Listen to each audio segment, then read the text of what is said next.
Hai, saya Endang Syafitri Manurung, calon guru penggerak Angkatan 4 Kabupaten Landak, Kalimantan Barat. Saya sampai juga di koneksi antar materi pembelajaran sosial emosional.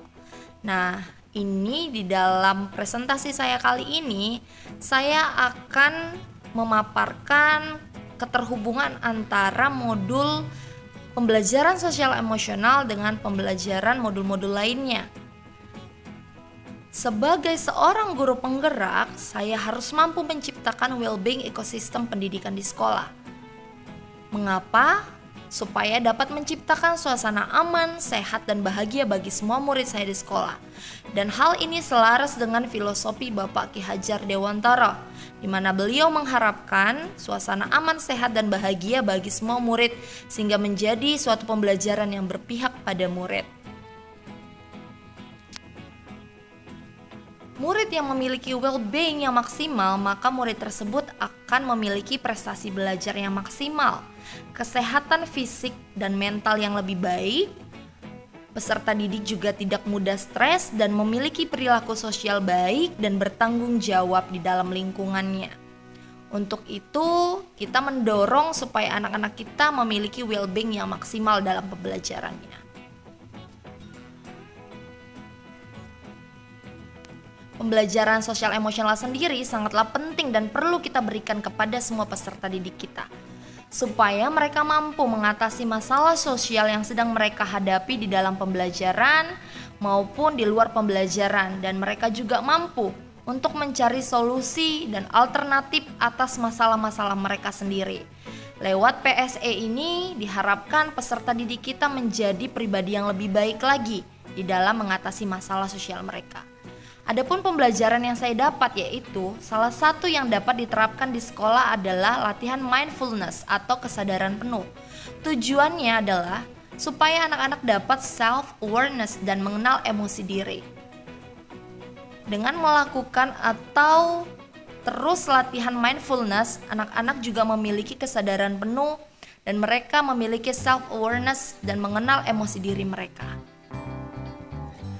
Nah, pernahkah kita sebagai pendidik atau peserta didik merasa sedih, marah, kesal, atau kita pernah stres di dalam pembelajaran kita bersama peserta didik kita?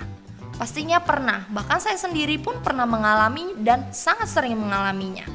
Nah, bagaimana sih cara mengatasinya, mengatasi rasa sedih, marah, kesal, dan stres di dalam pembelajarannya?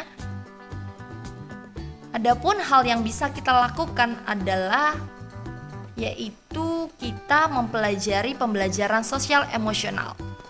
Hal ini bisa kita mulai dari proses pembentukan kesadaran dan kontrol diri dan kemampuan dalam berkomunikasi secara kolaboratif, yaitu antar guru dan peserta didik, supaya kita dan peserta didik mampu mengembangkan pengetahuan, keterampilan, sikap, dan nilai di dalam pembelajaran kita.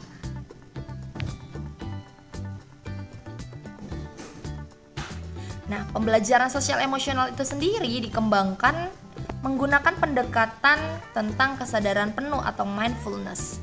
Nah, melalui kesadaran penuh ini, kita sebagai pendidik akan muncul perasaan tenang, stres berkurang, dan mudah belajar di dalam pembelajaran kita. Untuk itu, pendekatan dengan kesadaran penuh sangatlah penting supaya kita dapat memunculkan perasaan tenang sehingga stres kita berkurang dan pembelajaran kita menjadi terkendali.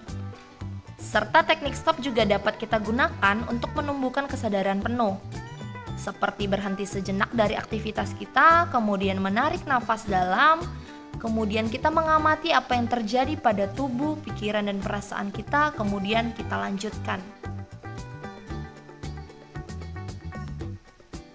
Ada 5 kompetensi pembelajaran sosial emosional yang sudah saya pelajari di modul ini. Yang pertama adalah kesadaran diri atau mindfulness, yang kedua adalah pengelolaan diri, yang ketiga adalah kesadaran sosial atau empati, yang keempat adalah keterampilan sosial atau relisensi, yang kelima adalah mengambil keputusan yang bertanggung jawab. Nah, kelima kompetensi PSE ini perlu kita pelajari dan kita terapkan dalam pembelajaran kita supaya pembelajaran menjadi lebih menyenangkan dan terkendali. Ada 3 ruang lingkup di dalam pembelajaran PSE. Yang pertama adalah rutin di luar waktu belajar akademik. Yang kedua adalah terintegrasi dalam mata pembelajaran, seperti kerja kelompok atau diskusi. Yang ketiga adalah protokol yang menjadi budaya atau peraturan di sekolah. Nah, ketiga hal ini bisa kita masukkan dalam pembelajaran PSE di sekolah kita. Adapun keterkaitan antar materi pembelajaran yang sudah saya pelajari, yaitu berkaitan dengan modul 1 dan 2.1. PSE berkaitan dengan modul-modul sebelumnya yang telah dipelajari, bahwa dalam menjalankan nilai dan peran seorang guru penggerak haruslah mandiri, reflektif, kolaboratif, inovatif, dan berpihak pada murid. Di mana seorang guru penggerak harus dapat menggunakan segala kekuatan dan potensi yang ada untuk membangun budaya positif di sekolah dan untuk memenuhi kebutuhan siswa dalam pembelajaran berdiferensiasi dan PSE. Sehingga dengan melakukan teknik stop dan mindfulness dapat menjadi metode dan pendekatan yang dapat mewujudkan well-being ekosistem di sekolah. Sehingga terwujudlah sebuah sistem yang terkendali dan berpihak pada murid di dalam pembelajaran kita.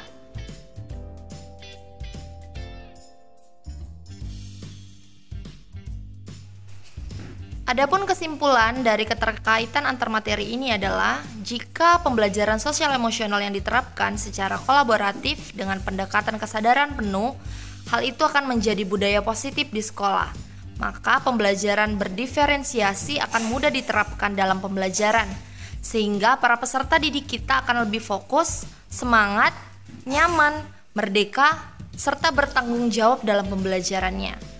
Karena semua pembelajaran disajikan sesuai dengan kebutuhan anak dan akan terwujudnya profil belajar Pancasila. Terima kasih, sekian dari saya, salam merdeka.